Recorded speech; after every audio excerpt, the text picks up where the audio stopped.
Bismillahirrahmanirrahim. Assalamualaikum warahmatullahi wabarakatuh. Alhamdulillahirabbil alamin. Wassalatu wassalamu ala asyrafil mursalin wa ala alihi washabbihi ajma'in. Qala rabbi shrah li sadri wa yassir li amri wahlul 'uqdatam min lisani yafqahu qawli. Wasaddid lisani wahdi qalbi bihaqqi sayyidina Muhammadin sallallahu alaihi wasallam. Wa ba'da fa inna asdaqal hadis kitabullah wa khairal hadi hadi Muhammadin sallallahu alaihi wasallam. Wa syarrul umuri muhdatsatuha wa kullu muhdatsatin bid'ah.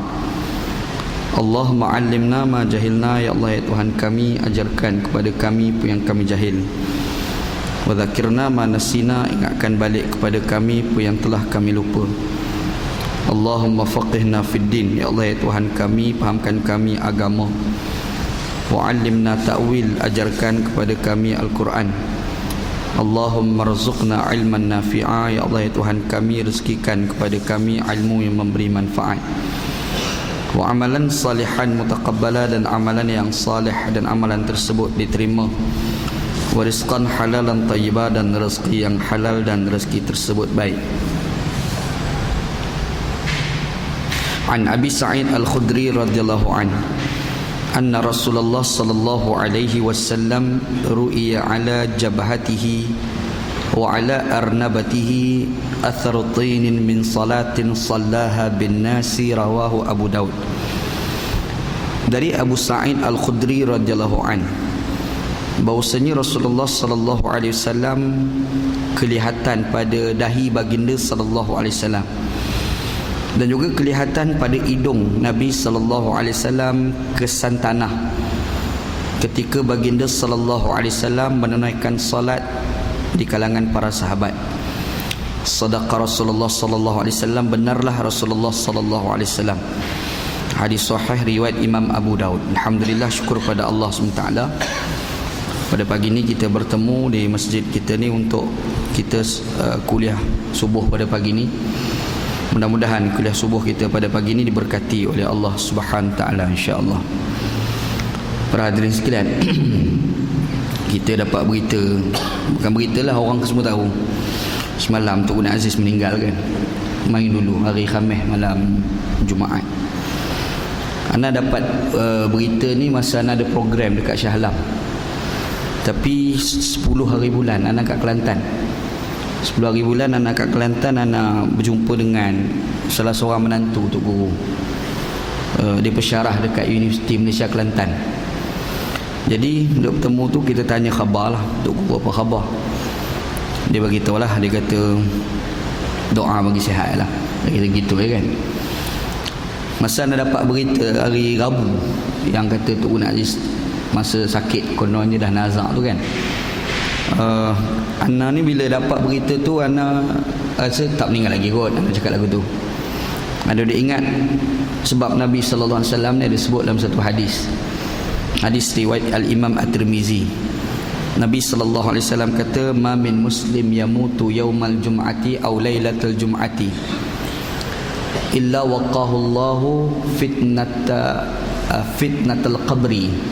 Dalam hadis tu riwayat Imam At-Tirmizi, Nabi sallallahu alaihi wasallam disebut, Nabi sallallahu kata, tidaklah di kalangan orang-orang Islam itu yang mati pada hari Jumaat ataupun pada malam Jumaat, kecuali Allah Subhanahu wa taala akan selamatkan dia daripada fitnah kubur. Tu hadis lah. Hadis ni Imam Ibn Hajar Al-Asqalani dia kata dhaiful isnad. Sanad tu ada masalah. Ada seorang ulama hadis nama Imam Ibn Hajar Al-Asqalani. Tapi ada seorang lagi pengkaji yang terkemudian, iaitu Al-Imam Asy-Syaikh Albani rahmatullah alaih. Dia punya kajian, dia kata hadis ni hasan li ghairi. Bila hasan li ghairi, mana hadis tu boleh dijadikan sebagai hujah. Jadi bila kita cek pada hadis tu, Nabi sallallahu alaihi wasallam ni kata, kalau kita ni meninggal pada malam Jumaat ataupun kita meninggal pada hari Jumaat, ada kelebihan yang disebut oleh Nabi Muhammad sallallahu alaihi wasallam. Dan kebanyakan ni orang-orang baik ni kadang-kadang memang Allah Ta'ala bagi kurniaan itu dekat dia. Orang-orang yang dikenali sebagai baik ni kadang-kadang Allah Ta'ala bagi keistimewaan tertentu Yang kita hidup atas muka bumi Allah Ta'ala ni, kita nampak kelebihan itu. Berita tentang meninggal tu, anda tengah program, orang bagi tahu. Tengah program dalam pukul 9.50 Tok Guru meninggal 9.40. 9.40 tu Tok Guru meninggal. Jadi kawan tu bagi tahu 9.50. Dia bagi tahu, dia kata Tok Guru meninggal dah. Anda bila sebut meninggal tu, anda tengok balik, hari malam apa? Oh, malam Jumaat. Hari Khamis tu dah masuk malam Jumaat lah kan. Sebab dalam Islam perubahan hari ini terletak kepada hari Khamis petang tu kan. Bila azan maghrib Khamis tu, maka automatik dah masuk hari malam Jumaat. Bila kita dengar berita tu, kita bertemenung, kita teringat kepada hadis Nabi sallallahu alaihi wasallam. Tu satu. Yang keduanya, bila kita tengok dalam Facebook, kita check Facebook ni, boleh katakan semua ni cerita suram, cerita sedih. Tak kira mana parti, semua sedih kan. Mari parti Pembangkang ke, parti kerajaan ke, baik dia UMNO ke, dia PAS ke, PKR ke, DAP, semua cerita suram. Semua cerita tentang kebaikan Tok Guru ni Abdul Aziz. Anda tak tahulah, anda jumpa orang duk burukkan Tok Guru ni Aziz ni Ibrahim Ali je. Tu apa masalah dia, wallahualam lah. Tapi semua duk kata baik lah. Kita ingat balik yang kita dah kuliah dalam kuliah kita sebelum ni, dalam 7-8 kuliah lah sebelum ni dekat masjid kita ni. Anda ada baca satu hadis Nabi sallallahu alaihi wasallam riwayat Al-Imam At-Tirmizi daripada seorang tabi'in yang bernama Abul Aswad Ad-Du'ali. Dia ni bersembang dengan seorang sahabat namanya Umar Al-Khattab radhiyallahu an. Masa dia bersembang dengan Umar Al-Khattab radhiyallahu an, tiba-tiba lalu satu jenazah. Bila lalu satu jenazah, sahabat Nabi pun tanya siapa jenazah itu. Sahabat-sahabat kawan-kawan dia tanya, siapa meninggal ni? Orang pun sebutlah Fulan bin Fulan. Bila sebut Fulan bin Fulan ni, maka diorang pun pakat-pakat bersungut. Dia kata, Allah, meninggal dah orang macam ni. Nak jumpa orang baik macam ni memang susah. Jadi Umar Al-Khattab radhiyallahu an ni sebut wajabat. Umar kata wajib. Bila sebut wajib ni, sahabat tabi'in, Abul Aswad Ad-Du'ali ni, dia confused. Apa benda wajib? Wajib tu, bila sebut wajib ni banyak maksud. Wajib sembahyang ke, wajib puasa ke, wajib apa? Bila sebut wajib tu menyebabkan ada orang ni tanya Umar Al-Khattab radhiyallahu anhu, apa benda yang kata wajib tu Umar? Umar kata dia ni pernah dengar Nabi sallallahu alaihi wasallam ada sebut, man syahida lahu arba'atun bi khairin wajabat lahul jannah, atau kama qala Nabi. Kata Nabi sallallahu alaihi wasallam, kalau ada 4 orang bersungut mengatakan orang itu baik, orang tu wajib syurga. Tu dalam hadis. Ingat kita kuliah dah. Kita kuliah dalam kuliah kita yang lepas lah. Lepas tu kawan ni pergi tanya pula Umar, dia dengar tak Nabi Muhammad kata kalau 3 orang bersungut? 3 orang. Dia kata, aku dengar Nabi Muhammad ada sebut kalau 3 orang bersungut mengatakan kita ni orang baik, syurga. Tanya pula, ada tak Nabi kata 2 orang? 2 orang boleh. Mula 4, 3, lepas tu 2. Nabi kata Umar, ada dia. Nabi Muhammad pun disebut kalau 2 orang bersungut mengatakan kita tu baik, maka kita ni wajib syurga.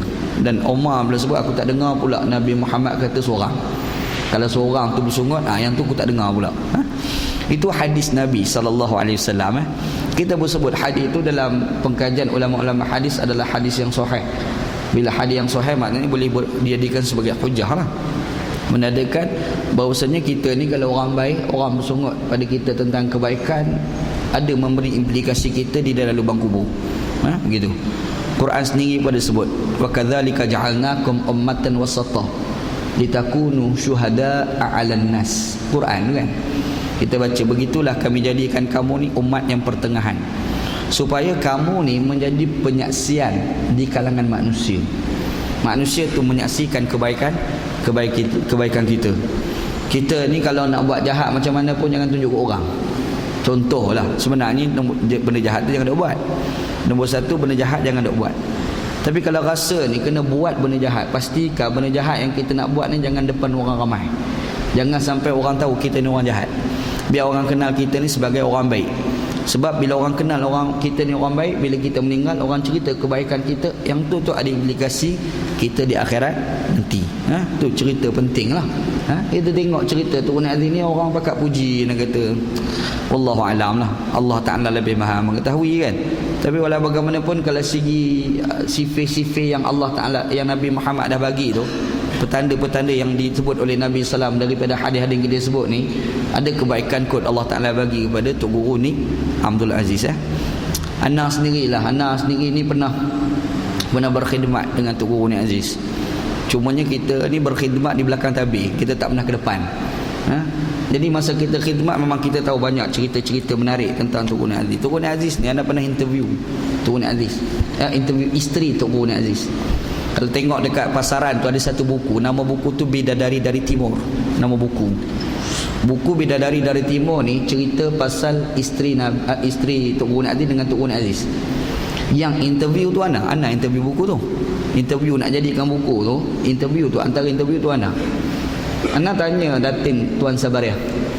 Dia cerita dia kahwin dengan Tok Guru ni Aziz. Masa dia nak kahwin dengan Tok Guru ni Aziz, dia kata dia tak pernah kenal ni Abdul Aziz, tak pernah kenal. Dia tak pernah tengok Tok Guru ni Aziz kecuali dalam gambar. Dan dia nak kahwin Tok Guru, masa tu Tok Guru ni Aziz umur 33 kalau tak silap mana masa tu. Dan dia tu masa tu kalau tak silap mana baru umur 16 tahun. Dan dia ni kahwin sebab urusan bapak dia nama Tuan Ishak dengan Tok Guru ayah pada Tok Guru ni Aziz. Namanya Tok Guru Haji Nikmat Alim. Nama ayah orang panggil Raja Banjar. Dia punya keturunan Tok Guru ni Aziz keturunan raja. Tok dia tu nama Raja Banjar, Raja Jembal. Raja Jembal tu ada kaitan dengan Raja Siam tu. Tu kalau cerita keturunan dia lah. Dan keturunan Raja Jembal tu pula dia ada kaitan Raja Siam, dekat Siam tu ada kaitan dengan Sultan Kedah sekarang. Dia ada keturunan lah. Ni cerita raja lah ni. Maksudnya keturunan raja lah. Jadi berkira antara dua orang. Bapak Tuan Sabariah dengan bapak Tok Guru ni Aziz. Tok Guru Haji Nikmat berkira dengan Tuan Ishak ni, kahwinkan dua orang anak dia.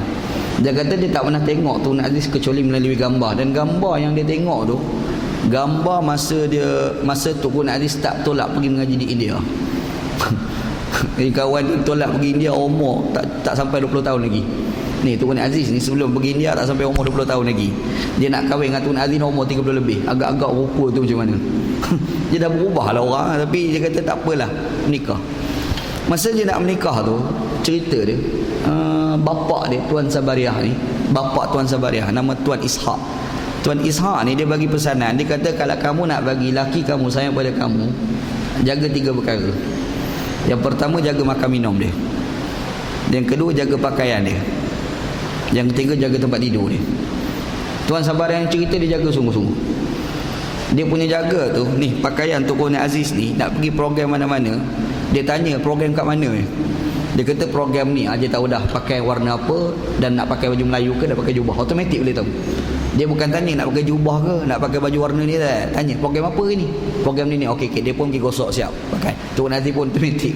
Maksudnya dia tahu jenis pakaian Tok Guru Aziz nak pergi dalam warna apa dan jenis apa, automatik boleh tahu. Yang kedua, dia kata dia tak pernah izinkan makan satu hidang dengan Tok Guru ni. Dia tak pernah izinkan Tok Guru ni pegang sodek nasi. Bila nak makan, Tok Guru nak pegang, dia pegang. Jangan dia buruh, biar dia buruh. Dia jaga. Yang kedua. Yang ketiga, dia kata dia jaga bilik tidur tu, dia tak akan izinkan orang masuk hatta anak dia sendiri bilik tidur. Dan Tuan Sabariah kata Tok Guru ni Aziz pernah bersungguh dekat adik berdua. Kata Tok Guru ni Aziz, kita ni tua dah tapi macam pengantin baru. Cerita dia kan. Ni cerita yang orang jarang nak dapat lah, cerita ni. Ana ni cerita ni, ana interview direct Tuan Sabariah cerita. Kita dengar tu kita pun nak ketawa pun dia. Tapi respect pun dia juga. Ana tanya Tuan Sabariah, selama kenal Tok Guru ni, selama menikah dengan Tok Guru ni, apa satu benda yang istimewa sangat pada Tok Guru, yang duk rasa-rasa ni Tok Guru nanti takkan tinggal? Dia kata satu, sembahyang tahajud. Kata Tuan Sabariah, balik lewat macam mana pun pukul 4 pagi celak mata, adalah dia duduk sembahyang tahajud kat situ. Cerita Datuk Usam ni bukan cerita politik ni cerita pengajaran. Cerita pengajaran. Cerita Datuk Usam Musa, Esko Kanan, bekas Esko Kanan Kerajaan Negeri Kelantan. Datuk Usam ni boleh dikatakan anak didik Tok Guru Aziz. Daripada dia kecil lagi tu dia dulu didik, dan bapak dia pun Tok Guru. Datuk Usam Musa ni, Musa tu Ustaz Musa tu Tok Guru sebenarnya. Datuk Usam tu dia tu anak Tok Guru.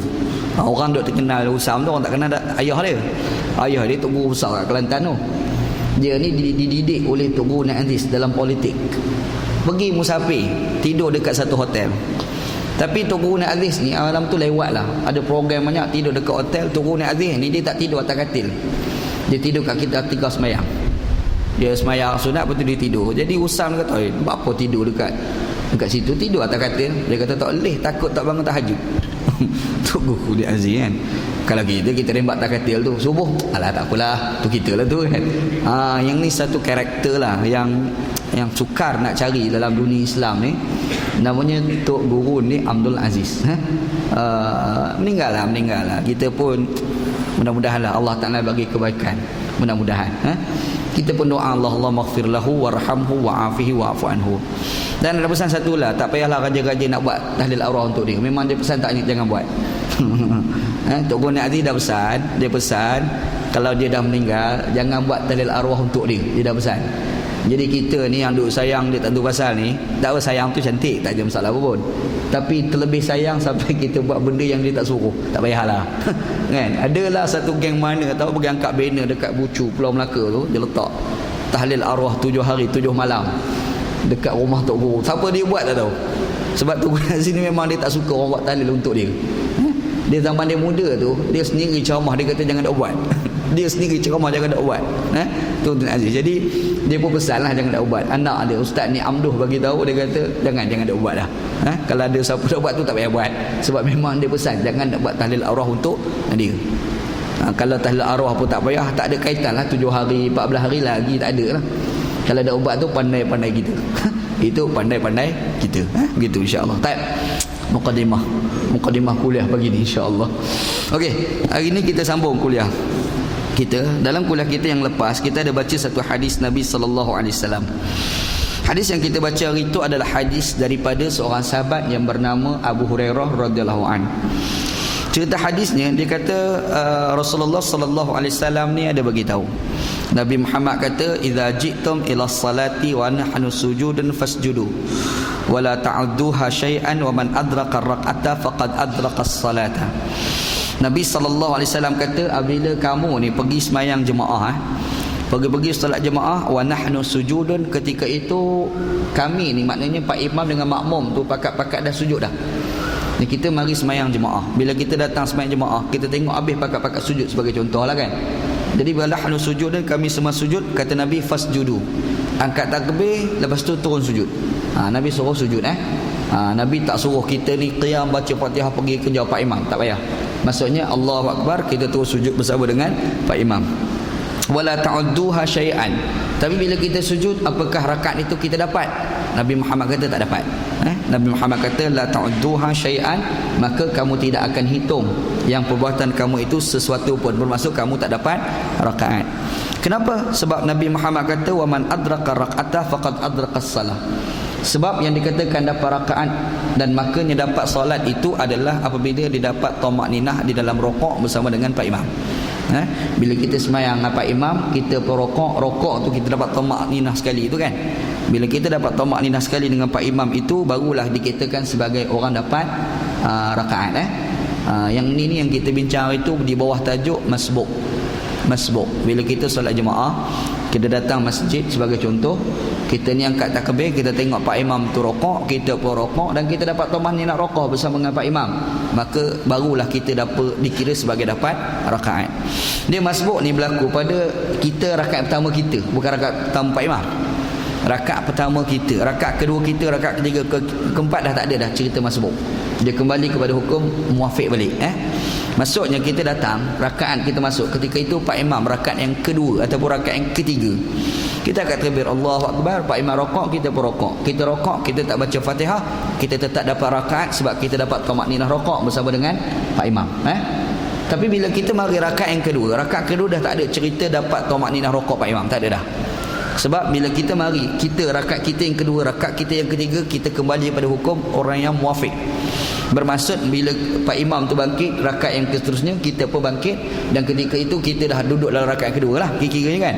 Bila kita berada dalam rakaat yang kedua tu, tiba-tiba Pak Imam rokok, kita ni Fatihah tak habis lagi sebagai contoh. Apakah kita kena turun rokok bersama Pak Imam? Tak boleh. Kita tak boleh terus rokok sampai imam dan kita tak habiskan Fatihah, tak boleh. Bermaksud kita kena habiskan juga Fatihah dan kita dimaafkan 3 rukun yang panjang. Di semayang ni ada rukun yang panjang, ada rukun yang pendek. Apa yang rukun yang panjang? Qiyam, rukun yang panjang. Rokok, rukun yang panjang. Sujud, rukun yang panjang. Sujud kedua, rukun yang panjang. Tapi ada rukun yang pendek. Apa rukun yang pendek? I'tidal. Ni rokok sami Allah liman hamidah. I'tidal, masa i'tidal tu kita berdiri sekejap tu. Yang tu rukun yang pendek. Satu lagi masa kita sujud, kita bangkit rakaat tengah-tengah antara 2 sujud duduk tu kan. Yang tu pun rukun yang pendek. Rukun yang pendek tidak boleh dipanjangkan. Panjangkan juga rukun yang pendek boleh mengakibatkan solat jadi batal. Hukum tu kena ingat hukum tu.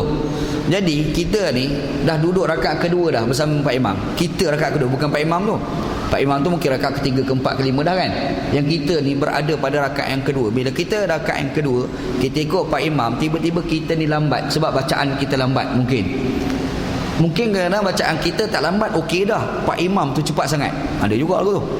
Pak Imam ribut, dia bismillahirrahmanirrahim. Bis dengan dolin dia dengar. Contohlah kan. Macam mana dia baca Quran, wallahu alam lah. Jadi kita ni bila tak habis lagi Fatihah, Pak Imam rokok, apakah kita kena rokok bersama Pak Imam dalam keadaan kita tak habiskan lagi Fatihah tu? Tak boleh. Kita kena habiskan Fatihah. Kita kena habiskan Fatihah. Dan macam mana keadaan kita yang Pak Imam ni dia dah rokok ni? Kita dimaafkan 3 rukun yang panjang. Apa 3 rukun yang panjang? Rokok, sujud pertama, sujud kedua. Bermaksud kalau Pak Imam tu rokok, kita tak habis lagi Fatihah, kita teruskan lagi Fatihah. Pak Imam i'tidal, kita tak habis lagi Fatihah, kita teruskan lagi baca Fatihah. Pak Imam sujud kedua pertama, kita tak habis lagi Fatihah, kita teruskan lagi baca Fatihah. Duduk antara sujud, Pak Imam sujud kedua, dia sujud kedua tu dia nak bangkit, kita ni tak habis lagi Fatihah, baru ada 2 pilihan untuk kita. 2 pilihan. Apa pilihan tu? Yang pertama, kita terus turun sujud bersama dengan Pak Imam. Dan rakaat tadi kita tak dapat. Bermaksud nanti kalau Pak Imam bagi salam, kita kena tambah 1 lagi rakaat lah. Sebab rakaat tadi kita tak dapat. Ataupun kalau kita nak habiskan juga Fatihah, dalam keadaan Pak Imam tengah sujud, sebelum Pak Imam tu bangkit, kita kena niat mufaraqah, bercerai daripada Pak Imam. 2 option, 2 pilihan. 2 pilihan. Kita tak buat dua-dua, automatik sembahyang kita pula jadi batal apabila Pak Imam tu bangkit daripada sujud yang kedua. Dia panggil hukum orang yang muwafiq, dia panggil. Nampak tu hukum orang muwafiq. Satu lagi hukum orang yang masbuk. Yang kita baca dalam kuliah lepas hari tu, kita cerita hadis tu berkait dengan orang yang masbuk. Nabi sallallahu alaihi wasallam nyatakan, dikatakan sebagai dapat rakaat bila kita datang Pak Imam tu, bila kita dapat rokok bersama dengan Pak Imam. Kita datang Pak Imam sujud dah, kita terus sujud, tapi rakaat itu kita tak dapat. Tu cara tu, insya-Allah. Itu kita dah bincanglah dalam kuliah kita hari tu. Insya-Allah. Hari ni nak bawa satu hadis yang lain. Hadis ni daripada seorang sahabat yang bernama Abu Sa'id Al-Khudri radhiyallahu anhu. Abu Sa'id Al-Khudri radhiyallahu anhu ni sahabat Nabi. Nama betul dia Sa'ad bin Malik bin Sinan Al-Khazraji Al-Ansari. Tu nama penuh dia lah. Dia Arab memang suka nama penuh macam tu. Arab ni nama tok-tok dia 7-8 keturunan tu dia ingat lagi, tu Pak Arab. Kita tak ingat, Syekh tak ingat. Kan agak-agak kalau kita sebut nama kita, ayah kita, tok kita sampai nama ke berapa kita ingat. Agak-agak lah. Kan kalau tanya anak ingat anak Wanji bin Wan Husin bin Wan Hasan sekali tu. Allah alam lepas tu. Tahu dah kan, Wanji bin Wan Husin bin Wan Hasan. Lepas pada tu entah katanya Wan Ismail, betul tak, wallahu alam. Itu dah confuse dah kan. Kita pun serupa, cuba bilang sekat berapa kita ingat. Tapi Arab dia ingat, Arab dia Arab ni satu kebanggaan, dia boleh ingat keturunan dia. Dia boleh sebut nama dia satu sampai 7-18 keturunan, habis dia boleh sebut. Tu kehebatan Pak Arab. Kita orang Melayu bab-bab ni kurang atau orang Melayu. Kecuali kalau orang keturunan raja. Raja ni lain sikit sebab dia jaga keturunan. Dia jaga keturunan ni, dia tak salah. Memang tak salah. Anak sendiri. Anak ni tak berminat dengan sentimen kaum. Anak tak minat dengan sentimen keturunan raja. Anak rasa haprak semua ni. Dia keturunan raja ni raja lah, poyo. Tak ada apa, nothing keturunan bukan ada nilai satu sen pun di sisi Allah SWT. Jadi bila kita dapat anak kita ni tak nak bubuh wan, kita nak buang keturunan wan ni, tak mau. Mak kita marah, kena bubuh. Jangan tak bubuh, nanti susah nak cari keturunan. Sebab mak marah tu bubuh, tidak tak bubuh lah. Kalau mak tak marah tak bubuh lah. Dia ada bubuh Wan. Sebab senang nak cari keturunan Wan tu. Wan Ji, Wan Husin, Mumbam. Nanti lama-lama, oh kau ni duduk kat sini. Oh kat sini ni betul. Oh pernah ada anak beranak gitu. Ya, pasal tak? Dia cari keturunan ni tak salah. Bahkan memang digalakkan dalam Islam lah. Dia cari kat mana susu galuh kita. Ni sepupu aku, ni 3 pupu aku, tu 8 pupu aku. Rembat je lah kalau nak cari. Kalau rajin cari kan, anak memang tak minat lah macam ni kan, kalau anak lah. Tapi ada orang ni dia minat. Dan memang kalau kita cari pun bagus. Cari keturunan kita. Ada anak masa belajar di Azhar, ada seorang kawan ni dia ni seorang ni duduk kat Selangor, seorang lagi duduk kat Kedah. Seorang ni pergi belajar dekat Azhar. Bila masuk satu universiti, habis-habis kelas pergilah singgah mana-mana, sembang-sembang. Dia pun cerita, aku ni ada seorang aku punya moksu. Dia sebut moksu dia gini-gini. Kawan tu dengar, moksu? Siapa dia ni moksu ni? Dia sebutlah keturunan. Ini macam moksu aku juga lah. Dia jejak kasihan kat situ. Dia buat jejak kasihan, bukan jejak kasih, jejak kasihan. Dia jumpa ni seorang orang Selangor, seorang orang Kedah. Rupa-rupa dia ada satu keturunan, dua-dua ni asal daripada Kedah. Dia duduk jumpa adik-beradik dia, dia lupa dah kita sini. Dia lupa kita sini. Kita kata hampir orang kan. Dia ada jumpa keturunan. Rembat je lah. Kalau jumpa keturunan tu bagus. Dia boleh jumpa kat Mesir tu. Dia jumpa dekat Mesir, dia tak jumpa kat Malaysia kan. Kat Malaysia ni yang duduk sama-sama Malaysia, dia boleh tak jumpa, pergi ke Mesir jumpa. Ada memang ada begitu. Jadi sahabat Nabi pun begitulah. Sahabat Nabi kita sebut Abu Sa'id Al-Khudri radhiyallahu an. Abu Sa'id Al-Khudri radhiyallahu an ni nama penuh dia Sa'ad bin Malik bin Sinan Al-Khazraji Al-Ansari. Khazraj tu itulah Khazraj, Khazraj tu kan, Khazraj. Dan dia ni orang Ansar.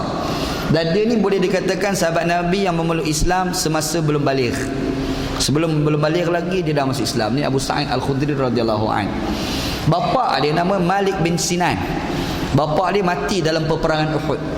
Bapa dia terlibat dalam peperangan, masa tercetusnya peperangan Uhud. Bapa dia pergi perang. Dia ni orang yang nama Abu Sa'id Al-Khudri radhiyallahu an ni, dia pergi jumpa Rasulullah SAW yang ketika itu dia budak lagi. Dia minta izin dengan Nabi nak pergi perang. Dia minta izin Rasulullah nak pergi perang. Pergi apa? Budak-budak perang apa? Dia tak boleh pergi perang lah pada perang Uhud tu. Bapak dia pergi, Malik bin Sinan dia pergi. Bila Malik bin Sinan dia pergi, bapak dia mati syahid dalam peperangan Uhud. Bapak dia tak, sebab masa tu dia tak pergi perang. Tapi lepas pada tu ada berlaku peperangan Khandaq, dia terlibat. Peperangan Khandaq dia terlibat. Ni orang nama Abu Sa'id Al-Khudri radhiyallahu an. Abu Sa'id Al-Khudri radhiyallahu an ni dia meninggal pada tahun ke-74 Hijriah. Tu tarikh dia meninggal tahun 74 Hijriah. Dan dia ni antara sahabat Nabi yang agak banyak juga riwayat hadis. Hadis yang diriwayatkan sebanyak 1179 hadis. Tu hadis yang diriwayat, yang ulama-ulama hadis kita pergi catat. Ini orang nama Abu Sa'id Al-Khudri radhiyallahu an. Abu Sa'id Al-Khudri radhiyallahu an ni dia ada sebut, dia kata anna Rasulullah sallallahu alaihi wasallam. Cerita Rasulullah sallallahu alaihi wasallam. Apa cerita Nabi sallam? Dia kata ru'ya ala jabhatihi wa ala arnabatihi atharu tinin min salatin sallaha bin nas. Dia kata Nabi sallallahu alaihi wasallam ni kelihatan di dahi baginda, kelihatan di hidung ni, ujung hidung Nabi sallallahu alaihi wasallam ni kesan tanah ekoran daripada semayang apabila Nabi Muhammad jadi pak imam di kalangan para sahabat. Hadis itulah. Maksudnya dia semayang dengan Nabi sallallahu alaihi wasallam. Habis semayang Nabi nak keluar, masa keluar tu nampak ni tanah ni ada dekat dahi, satu lagi tanah ada dekat hidung. Nampak hadis Okey, apa kita boleh belajar daripada hadis ni? Hadis ni menjadi dalil masjid zaman Nabi tak ada kapek. Ni dalil ni. Ni dalil menandakan zaman dulu masjid ni betul-betul atas tanah. Sebab tu kita tak pelik dengar cerita Nabi Muhammad tengah duk berucap lah depan para sahabat.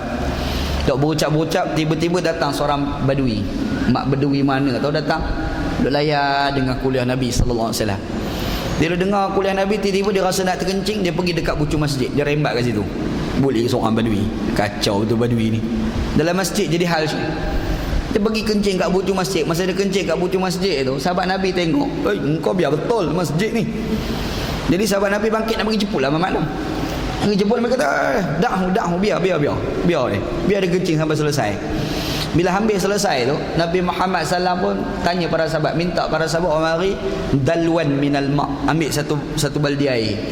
Bila ambil satu baldi air, dalam hadis tu pamerkan Nabi Muhammad curah air tu dekat tempat air kencing tadi. Kita pun macam mana? Kita duk fikir masjid zaman Nabi macam-macam kita. Betul tak? Dia kalau kencing kat bujur masjid, kalau curah air lagi teruk lah jadi kan. Kenapa Nabi curah? Sebab masjid zaman tu tanah. Dia tak ada kapet-kapet ni. Dia tak ada kapet di tanah betul-betul. Disebabkan di tanah, maka kawan tu kencing kat situ, dia curah air tu meresap dalam bumi je lah. Nampak tak? Tu cerita masjid pada zaman Nabi Muhammad sallallahu alaihi wasallam. Hadis ni juga menyatakan kepada kita bahawasanya Nabi sallallahu alaihi wasallam kebanyakan waktunya Nabi Muhammad bila sembahyang, Nabi tak guna sejadah. Al-Imam Ibn Qayyim Al-Jauziyah, dia disebut dalam satu kitab dia, nama kitab Ighathatul Lahfan. Dia sebut dalam kitab, dia kata wa kadzalika tara ahadahum la yusalli illa ala sajjadah. Kata Imam Ibn Qayyim Al-Jauziyah, dia kata begitulah kamu tengok seseorang di kalangan sahabat Nabi yang mereka itu tidak akan sembahyang kecuali di atas sejadah. Sahabat Nabi ni bila dia orang sembahyang di atas sejadah. Sahabat Nabi. Tapi kalau Nabi macam mana Nabi sallallahu alaihi wasallam? Kata Imam Ibn Qayyim, wala yusalli alaihi salam ala sajadah qit. Nabi sallallahu alaihi wasallam ni dia tak sembahyang pakai, Nabi sallallahu alaihi wasallam tak akan sembahyang di atas sejadah. Tu Nabi sallallahu alaihi wasallam. Dan kata Imam Ibn Qayyim lagi, wala kanat as-sajadah tafrushu baina yadayhi bal kana yusalli alal ard. Dia kata bahkan sejadah yang terbentang depan Nabi sallallahu alaihi wasallam tu, masa Nabi Muhammad nak sujud, Nabi akan tarik Nabi sujud atas tanah. Itu Nabi sallallahu alaihi wasallam. Lepas tu warubbama sajana fit-tin, Nabi Muhammad sujud atas tanah. Kata Imam Ibn Qayyim, wa kana yusalli 'ala al-hasir fa yusalla 'ala ma ittafaqa basatahu fa in lam yakun sammata shay'an thalla 'ala al-ard. Jadi kita tengok dalam sebutan Imam Ibn Qayyim Al-Jauziyah, Nabi sallallahu alaihi wasallam ni masa sembahyang Nabi Muhammad tak pakai pelapik. Kita ni kalau sembahyang ke tempat Pak Imam, pelapik lagi tebal daripada orang lain. Dia terbalik tu. Sepatutnya Pak Imam tu tak perlu pelapik tu, Pak Imam tu. Pak Imam tu tak perlu sejadah sebenarnya. Kalau nak pakai sejadah tu makmum. Kalau kita tengok perkataan Imam Ibn Qayyim, yang suka pelapik ni masa sembahyang ni sahabat Nabi. Sahabat Nabi ni sembahyang dia orang pakai pelapik. Adapun Nabi sendiri tak pakai pelapik. Maknanya kalau nak sembahyang jemaah, Pak Imam tu tak perlu sejadah. Yang kena sejadah tu makmum belakang. Lagu tu kan. Lepas ni habis dia buang sejadah lepas ni. Yang pelik tempat kita ni, dia makin Pak Imam lagi tebal daripada sejadah. Makin makmum makin nipis daripada sejadah. Gitu kan. Padahal kalau kita tengok dalam amalan Nabi sallallahu alaihi wasallam, Nabi sallallahu alaihi wasallam sendiri bila sembahyang Nabi tak pakai sejadah. Salah ke kalau kita nak pakai sejadah? Tak salah. Sebab apa? Sebab sahabat Nabi pun pakai sejadah. Tapi bila kita cek dalam beberapa hadis Nabi sallallahu alaihi wasallam, dalam keadaan yang tak sengaja, Nabi Muhammad pernah sembahyang berlapik dalam keadaan tak sengaja. Ada hadis antaranya kat sini daripada isteri Nabi sallallahu alaihi wasallam yang bernama Maimunah. Salah seorang isteri Nabi Maimunah, isteri Nabi sallallahu alaihi wasallam. Apa cerita? Dia kata annaha kanat takuna haidan. Hari tu Maimunah ni datang haid. Dia datang haid. Bila datang haid dia kata la tusalli, dia tak sembahyang lah. Bila tak sembahyang, wahya muftarishatun bihidai masjid Rasulullah sallallahu alaihi wasallam. Jadi bila Nabi Muhammad nak sembahyang, dia terbaring betul-betul depan Nabi Muhammad masa Nabi Muhammad tengah sembahyang. Kacau. Tengah sembahyang, kita duduk sembahyang, tiba-tiba bini kita baring kat depan. Nabi teruskan sembahyang lah, alhamdulillah. Tapi kalau kita memang kita tak sembahyang, kita baring samalah. Tu kalau kita lah kan. Tu kita. Nabi SAW duduk sembahyang ni, Maimunah ni terbaring kat depan tu. Bila terbaring, kata Maimunah, wa huwa yusalli ala khumratihi idza sajada asabani ba'du thawbih. Kata Maimunah, dia kata Nabi Muhammad ni sembahyang ala khumratihi. Khumrah ni sejadah kecil yang kadar muka dengan tangan yang diperbuat daripada pelepah tamar. Di zaman dulu tak ada sejadah. Sejadah ni kita kenal semenjak adanya Pakistan. Kalau tak ada Pakistan, mungkin kita tak kenal sejadah ni. Kan? Jadi orang Arab dulu dia ada hasir. Hasir tu maksudnya tikar dia tu kan. Tikar tu diperbuat daripada pelepah tamar. Pelepah tamar tu dilipat-lipat-lipat jadi macam tikar tu kan. Jadi yang dia letak tu betul-betul tangan dengan muka. Dan cerita dalam riwayat hadis ni, dan hadis ni riwayat Al-Imam Al-Bukhari, kata Maimunah, dia nampak Nabi Muhammad masa turun sujud tu, ni dahi Nabi dengan tangan Nabi tu kena dekat satu khumrah tu, satu tikar yang diperbuat daripada pelepah tamar. Ada hadis. Jadi kalau kita ni sembahyang kita pakai sejadah, tak salah. Dia tidak dikira sebagai salah. Cuma Nabi Muhammad SAW ni pernah larang kadang-kadang.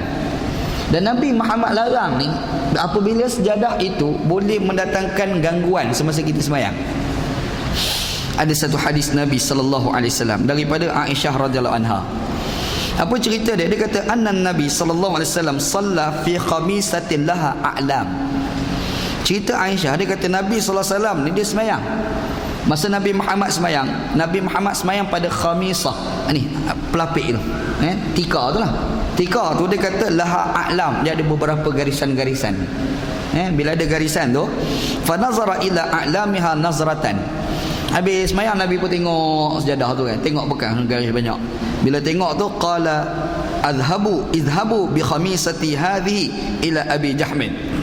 Nabi Muhammad ni bagi tahu, dia kata ambil ni sejadah ni yang bergaris ni kau bagi pada Abu Jahmin. Ambil bagi pada Abu Jahmin. Bila bagi pada Abu Jahmin, wa atuni bi ambijaniyah Abi Jahmin. Kau ambil bagi pada aku ada satu pula kain ambajiah, nama bandit tu. Ambajiah ni kain tebal yang tak ada garisan, kain kosong lah maksud dia. Kain kosong. Bila ambil kain kosong, fa innama alhatni anifan an salati. Sebab yang aku semayang pakai sejadah yang ada garis ni, masa aku semayang ni hati aku terganggu. Maksudnya masa semayang kita tengok garis, hilang khusyuk. Di sejadah kita ni, Kaabah pun ada kat situ. Sejadah kita semayang bukan sekadar lebih pada garis, gambar Kaabah pun ada. Masa kita semayang tengok Kaabah tu siap komplit. Ni apa Kaabah lagu ni? Aku pergi ke Mekah, Kaabah ni lain. Habis kacau. Nampak nak bagi tahu yang kata Nabi Muhammad tak suka tu sebab apa? Tak suka Nabi apabila kita pakai alat tu, bila ada alat dia ada gambar tu menyebabkan hati ni terganggu semasa kita semayang. Kalau kita tengok pada hadis ni kepada sejadah kita tak nak cantik banyak dah lah. Macam nak? Ni sejadah kita pakai ni kan, tunjuk sejadah kat depan ni dah kan? Ni sejadah kita pakai ni memang tak apa nak afdal lah. Sebab apa? Sebab sejadah kita tengok dengan bunga ada, dengan gambar macam-macam ada. Kita pun nak pakai sejadah, nak cadangkan pakai kain putih. Macam nak? Ni memang kita dalam hadis dia kata awak mari kain lain, tukar kain lain yang kain tu tak ada garisan, sebarang garisan pun tak ada kat depan. Kita sembahyang supaya hati kita tidak terganggu. Apa nak bagi tahu kita ni sembahyang macam mana? Nombor satu, kalau tak pakai sejadah cantik. Kalau kita sembahyang sujud atas tanah, tu memang cantik lah kalau tengok kepada hadis Nabi sallallahu alaihi wasallam. Nombor dua, kalau kita nak pakai sejadah, pastikan sejadah yang kita pakai ni tak ada gambar. Nampak ni gambar tu tak ada kalau kita nak pakai. Kalau ada gambar juga kita sembahyang kita sah ke tidak? Sembahyang kita tetap sah. Ni macam kita pakai sejadah ni ada gambar bunga lah apa, kita sembahyang pakai sejadah ni, hukumnya adalah boleh. Sembahyang kita tetap dikira sebagai sah. Tetapi yang terbaik, kita sembahyang kita tak pakai sejadah. Nampak Ada orang tanya nak mana lagi afdal, kita sembahyang pakai atas kapet ni ke sembahyang kat batu marble kat luar? Ada gak orang tanya. Kalau orang tanya anak kata sembahyang kat marble luar tu yang terbaik lah. Yang terbaik sembahyang kat batu marble kat luar tu. Sebab dalam hadis Nabi Muhammad ni dia sujud atas tanah, dan ada pula dalam hadis macam Imam Ibn Qayyim Al-Jauziyah sebut Nabi Muhammad kadang-kadang sujud di atas batu. Itu Nabi sallallahu alaihi wasallam. Anak cerita ni afdal, kalau boleh buat cantik lah.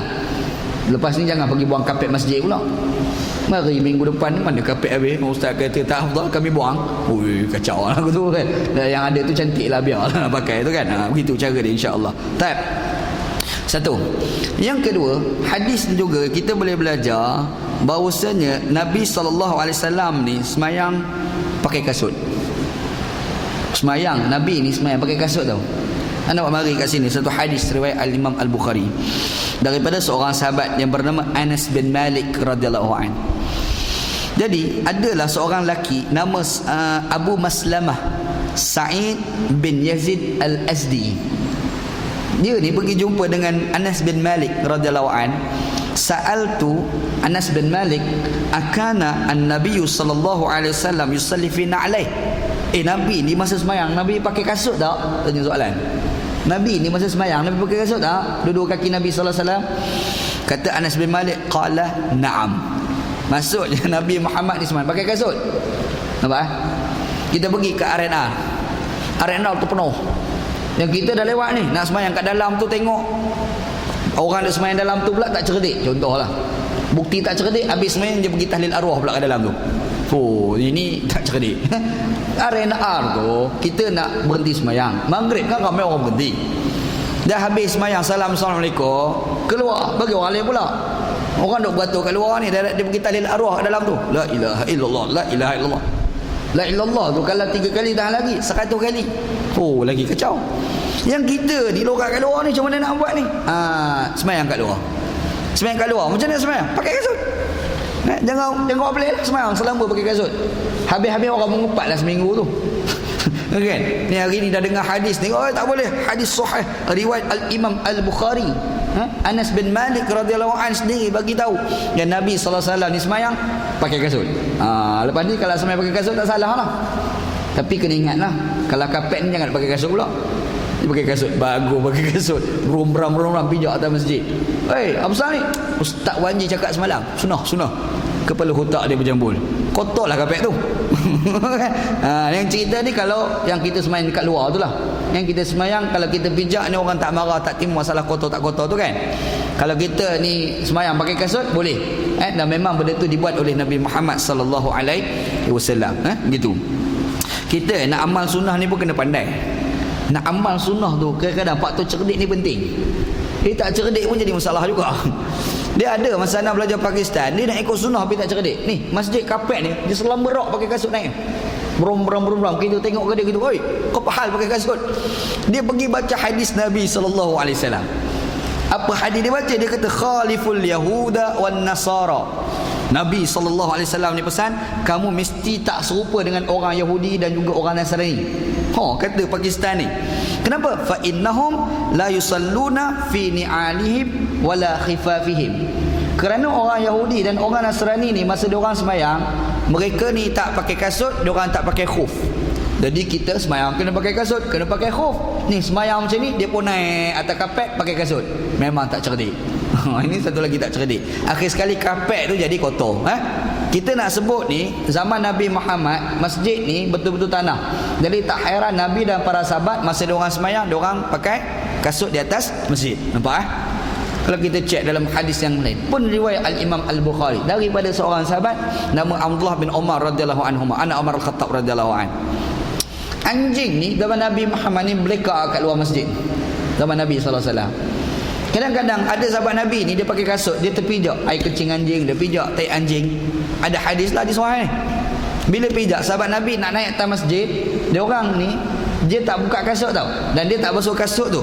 Dia pergi kat tanah, dia tanya kasut tu. Dia tanya tapak kasut tu kan, dekat luar berum-berum tanya. Lepas tanya, dia masuk masjid, dia semayang pakai kasut tu. Tu ada hadis riwayat Al-Imam Al-Bukhari. Hadis sahih lah. Ni cebut mungkin terkejut. Tak pernah dengar. Memang tak mengaji hadis. Kalau mengaji hadis tak ada pelik apa pun. Benda tu memang ada dalam hadis Nabi sallallahu alaihi wasallam. Gitu. Insya-Allah. Baik. Apa lagi?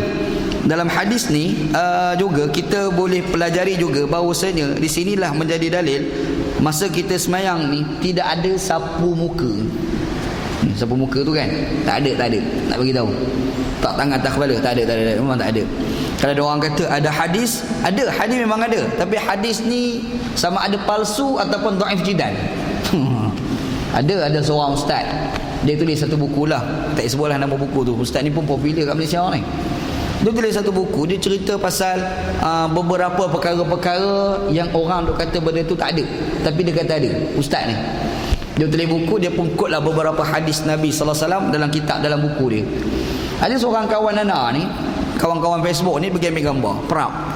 Dia dengar kuliah kita kata tak ada. Tiba-tiba ustaz ni buat bagi hadis Nabi sallallahu alaihi wasallam yang katanya Nabi Muhammad sallallahu ni bagi salam, Nabi ni pegang kepala, Nabi sapu muka, siap baca doa lagi. Kan?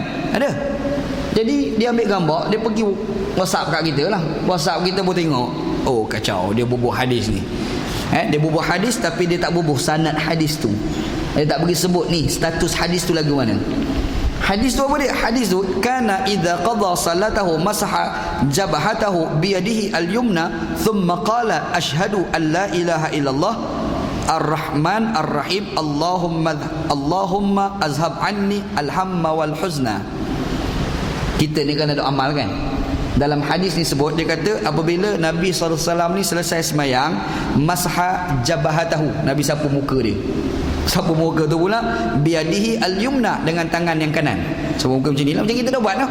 Assalamualaikum, sapu muka tu kan.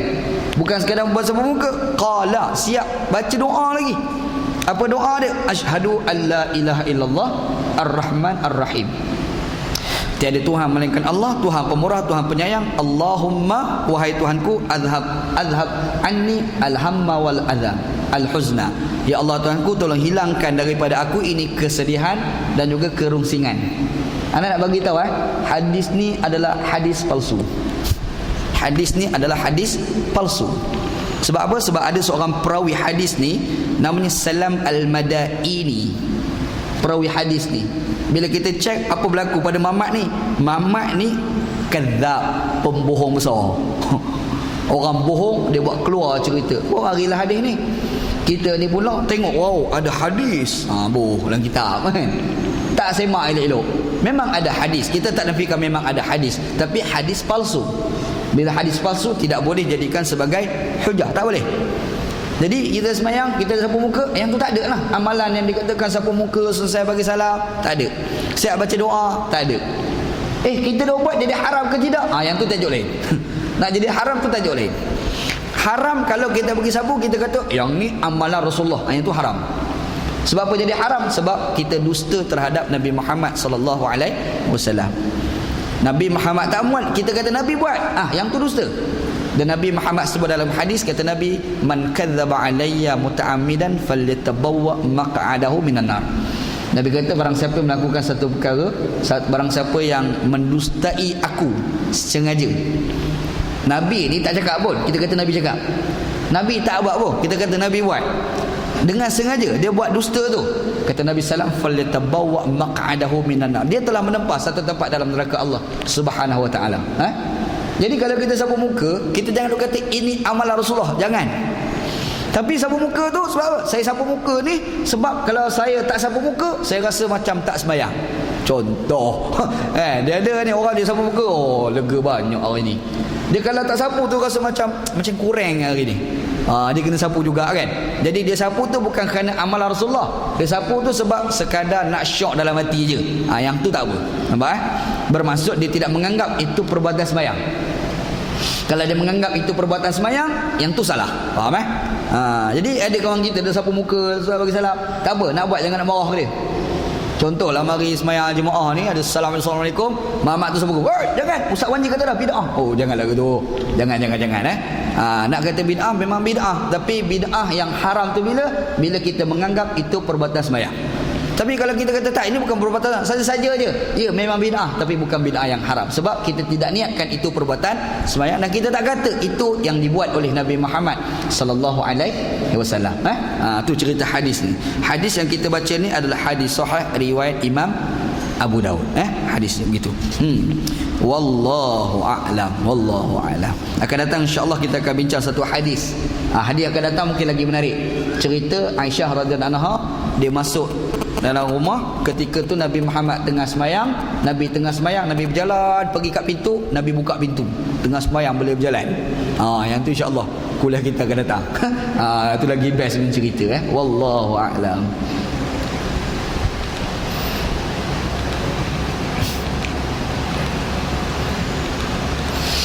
Allahu Akbar. Apakah benar jika seorang anak yang tinggalkan solat menyebabkan ibu ayahnya di dalam kubur diazab? La taziru waziratun wizra ukhra. Ada ayat Quran. La taziru waziratun wizra ukhra. Seseorang itu tidak akan membebankan kesalahan dia kepada orang lain. Kita ni kalau mati, bapa kita buat silap, anak kita buat silap, apakah disebabkan kesilapan anak kita menyebabkan kita terbebal dalam kubur? Tak. Sebab Quran kata la taziru waziratun wizra ukhra. Seseorang itu tidak akan terbeban dengan kesalahan orang lain. Anak kita buat salah, apa kita pula nak kena kan? Bapa kita buat silap, kita nak, dia tanggung sendiri. Tanggung sendiri. Jadi kalau orang tanya apakah kesalahan anak, bapa lubang kubur pula terazab, jawabnya tak.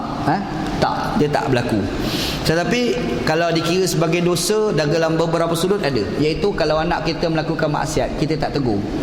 Tak tegur tu salah tu sebab kita tidak nahi mungkar. Salah kat situ. Pasal nak? Kita ni ada anak kita rapat dengan kita, anak kita buat mungkar, kita ni biar lok awak tak tahu, lok buyar awak tak tahu tu, yang tu kita biar, kita tidak melakukan nahi mungkar tu. Jadi kita berdosa sebab tidak nahi mungkar. Faham tak? Kita berdosa sebab kita tidak mencegah kemungkaran. Tapi apakah dosa dia tu terbeban kat kita lubang kubur? Tak, dia tak ada kaitan. Dosa kita beban lubang kubur sebab dosa yang dilakukan, satu tajuk. Satu lagi kesalahan tu apabila kita tidak nahi mungkar. Tu dua tajuk yang berbeza. Nampak Yang dikatakan terbeban itu apabila kita tidak nahi mungkar. Sebab bila tidak nahi mungkar berdosa. Jadi tertanggung dosa tu sebab kesalahan kita sendiri, bukan kesalahan anak kita. Kalau anak kita tak semayang lepas kita mati, apakah terbeban kat kita lubang kubur? Jawabnya tak. Sebab Quran kita la taziru waziratun wizra ukhra. Seseorang itu tidak akan terbeban dengan dosa orang lain. Tu Quran bagi tahu. Apakah hukum mengaitkan suatu fenomena alam dengan kematian seseorang? Contohnya awan mendung mengiringi jenazah. Berbentukkan kalimah Allah di awan. Ni berlaku juga. Ini memang kacau. Dia bukan sekadar kacau, kita tengok jiwa kita pun kacau. Mana nak bagi tahu Nabi SAW masa kematian anak lelaki nama Ibrahim. Nabi ada seorang anak lelaki nama Ibrahim. Ibrahim ni anak Nabi SAW daripada isteri. Ada riwayat kata isteri, ada kata hamba, Maria Al-Qibtiyah radhiyallahu anha. Maria Al-Qibtiyah dapat anak nama Ibrahim. Ibrahim mati kecil. Nabi SAW ni dukung anak dia mati tu atas riba Nabi SAW. Nabi Muhammad ni sedih, menangis. Bila menangis ni Nabi SAW nak jadi cerita, time tu jadi gerhana. Bila berlaku gerhana, orang tu alamak, kesedihan Nabi ni rupa-rupa bukan Nabi dia sedih dengan habis matahari bulan habis pakai sedih. Sedap goreng. Ni satu kan. Ni geng-geng ni dia goreng. Bila dia goreng, Nabi Muhammad SAW pun sampaikan ucapan.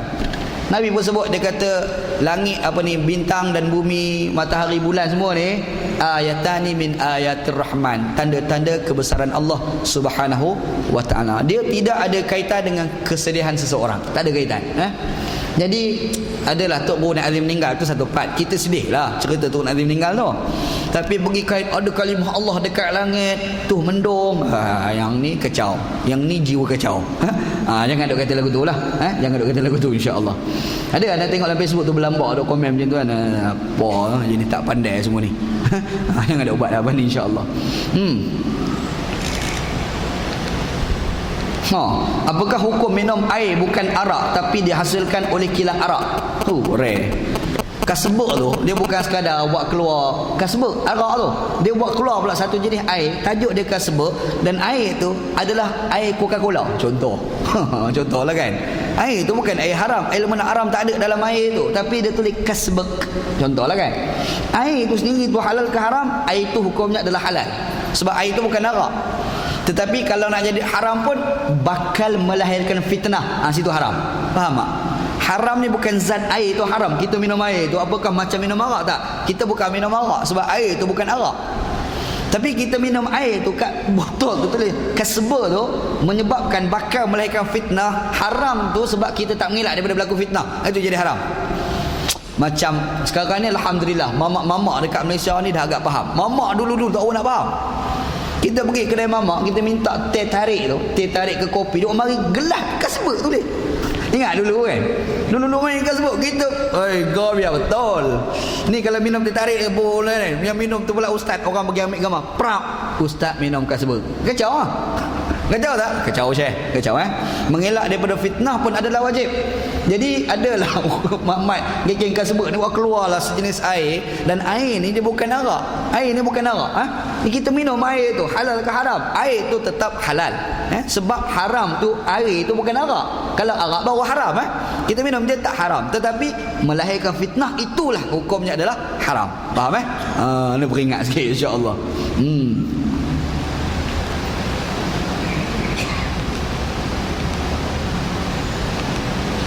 Yang ni ada kaitan dengan kajian kimia. Apakah hukum makan tapai? Kerana ada kajian mengatakan tapai yang diperam menghasilkan etanol. Anda tak tahu ni.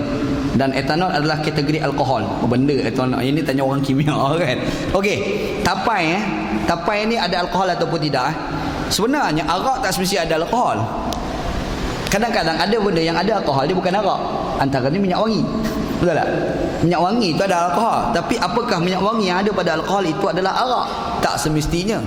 Kadang-kadang kita ambil alkohol ni, macam kita tengok cerita P. Ramlee dulu-dulu lah. Dia nak pergi jumpa satu girlfriend, dia pergi ambil kat mulut dia. Allah, itu memang kacau banyak lah tu kan. Ada alkohol. Apakah alkohol yang ada pada minyak wangi itu adalah arak? Tak semestinya Jadi tapai itu katanya ada alkohol. Apakah alkohol yang ada pada tapai itu adalah alkohol arak? Kalau ia adalah alkohol arak, maka haram lah, tak boleh lah. Tapi kalau alkohol yang ada pada tu mengikut kajian ni bukan arak, dia satu alkohol yang jenis lain. Sebab alkohol ni katanya banyak jenis. Alkohol ni banyak jenis. Ada alkohol ni katanya sah ke minum, bau lalu depan hidung ni boleh menyebabkan kita mati. Ada. Jadi alkohol ni banyak jenis. Ada alkohol yang dibuat untuk arak, ada alkohol yang tidak berkaitan langsung dengan arak. Kalau betul dia arak, maka hukumnya adalah haram. Kalau tak, maka tak jadi haram. Hukum dia begitu, insya-Allah.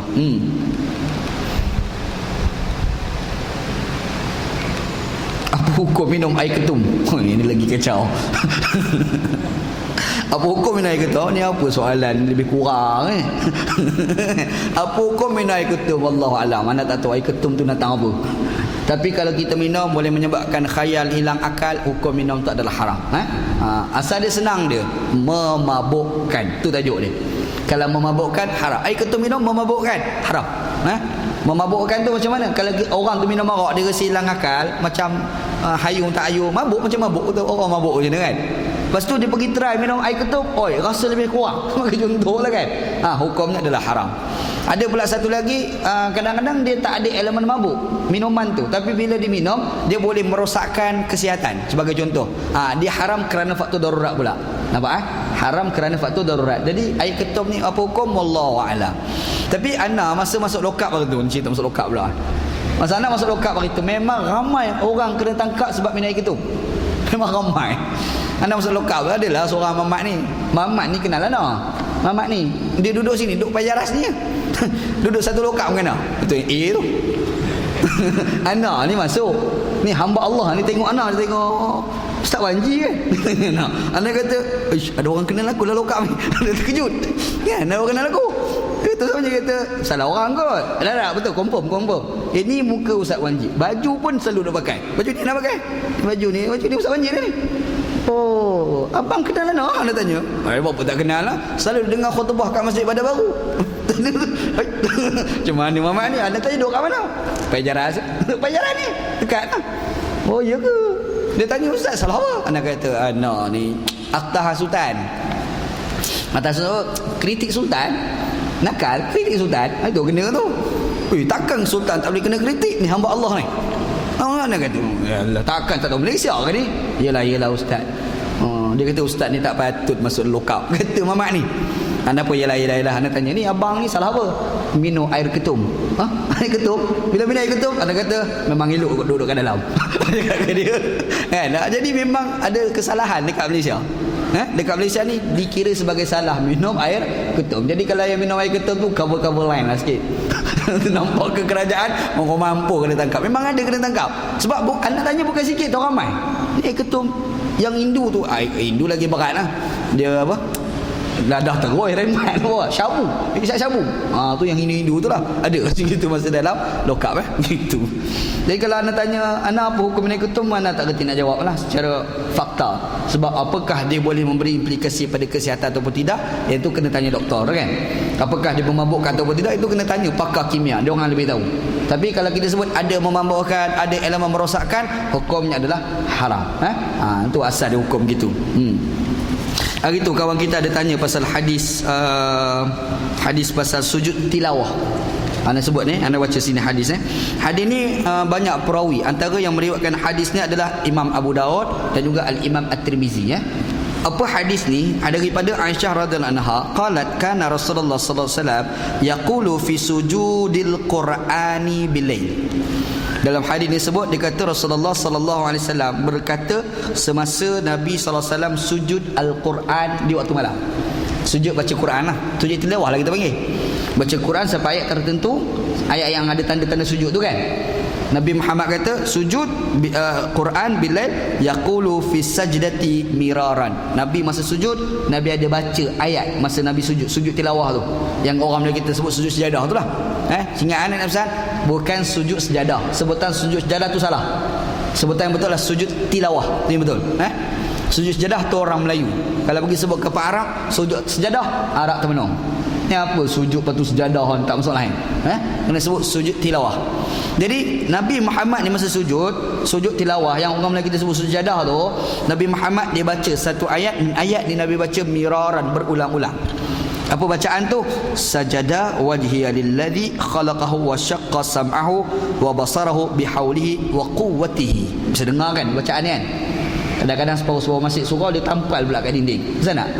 Bacaan ni sebenarnya memang sabit dalam hadis yang sahih riwayat Imam Abu Daud dan juga riwayat Imam At-Tirmizi. Jadi bila kita sebut tentang amalan baca amalan sujud tilawah, itu memang amalan sunnah. Dan sebenarnya nak sujud tilawah ni tak semestinya dalam semayang. Tak semestinya dalam semayang. Luar semayang pun sunat. Maksudnya kita yang pertama kita mari semayang Jumaat. Semayang subuh pagi Jumaat. Pak Imam tu baca surah Sajdah, betul tak? Lepas tu dia pun sujud. Bila dia sujud, kita pun sujud sama dengan Pak Imam. Satu. Ada satu lagi, bulan Ramadan. Bulan Ramadan, Pak Imam tu dia baca surah sampai surah Sajdah tu. Kita ni tak semayang, duduk kat belakang. Nak semayang tak tahan 20 rakaat. Kita boleh buat 8 rakaat. Nak balik terus makan pula ada. Tak payah balik kita tunggu kat belakang. Contoh, tunggu kat belakang sebab nak tunggu makan lepas ni kan. Jadi Pak Imam ni baca ayat sajdah, kita dengar kat belakang tu. Bila dengar tu, Pak Imam sujud, kita pun sujud kat belakang. Dan kita sujud dalam keadaan kita tak semayang. Nampak tak? Kita sujud tu pun hukumnya adalah sunat sama. Boleh insya-Allah, tak ada masalah apa pun. Kita rumah tepi masjid sebagai contoh. Rumah tepi masjid tu contoh. Duduk dengar Pak Imam baca Quran sampai ayat sujud, duduk berjalan-jalan ayat sujud tu. Dengar Pak Imam sujud, kita pun sujud sama kan. Kita buat tu satu amalan yang sunnah. Masa sujud nak baca apa? Tu dah. Sajada wajhiya lilladzi khalaqahu wa sawwara wa syaqqa sam'ahu wa basarahu bihaulihi wa quwwatihi. Yang tu sabit dalam hadis Nabi sallallahu alaihi wasallam. Wallahu a'lam. Yang orang perlu wuduk tak? Perlu wuduk buat wuduk. Wuduk khilaf. Tapi kebanyakan ulama-ulama hadis kata tak perlu kepada wuduk, ulama hadis. Sebab apa? Sebab dia tidak dikategorikan sebagai sembahyang. Sebab dia tidak dikira sebagai sembahyang. Tapi ulama-ulama fiqh ambil jalan selamat. Walaupun dia semata-mata sujud, tetap ambil wuduk. Sebab macam kita sembahyang dah. Bila kita ni sujud tilawah. Ini ulama fiqh lah. Kebanyakan ulama-ulama hadis kata tak perlu kepada wuduk. Sebab itu tak dinamakan sebagai sembahyang. Dia semata-mata sujud. Angkat takbir Allah Akbar, sujud terus. Sujud. Lepas tu bangun tu pakai bangun. Bangun Assalamualaikum, tak payah bangun turun pintu. Tu cara sujud tilawah. Supaya kat sujud syukur.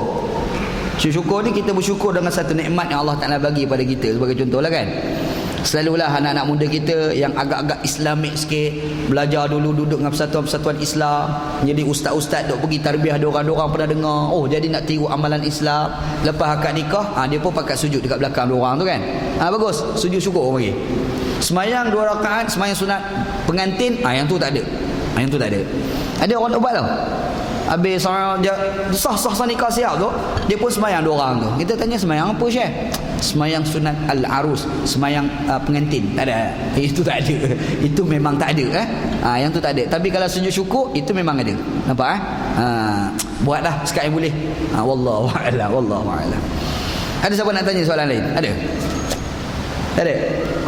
Tak ada, bagus. Senang. Wallahu a'lam. Sallallahu ala sayyidina Muhammad wa ala alihi wa sahbihi ajma'in. Walhamdulillahirabbil alamin. Bismillahirrahmanirrahim. Alhamdulillahirabbil alamin. Wassalatu wassalamu ala asyrafil mursalin wa ala alihi wa sahbihi ajma'in. Allahumma rzuqna ilman nafi'a. Ya Allah, ya Tuhan kami, rezekikan pada kami ilmu yang memberi manfaat. wa amalan salihan mutaqabbala, dan amalan yang saleh dan amalan tersebut diterima, wa rizqan halalan thayyiban, dan rezeki yang halal dan rezeki tersebut baik. Rabbana atina fid dunya hasanah, ya Allah ya Tuhan kami, berikan kepada kami kehidupan kami dunia baik, fil akhirati hasanah, dan juga di akhirat baik, wa qina adzabannar, selamatkanlah kami daripada azab api neraka. Wassallallahu ala sayyidina Muhammad wa ala alihi wa sahbihi ajma'in, walhamdulillahi rabbil alamin. Taqabbalallahu minna wa minkum.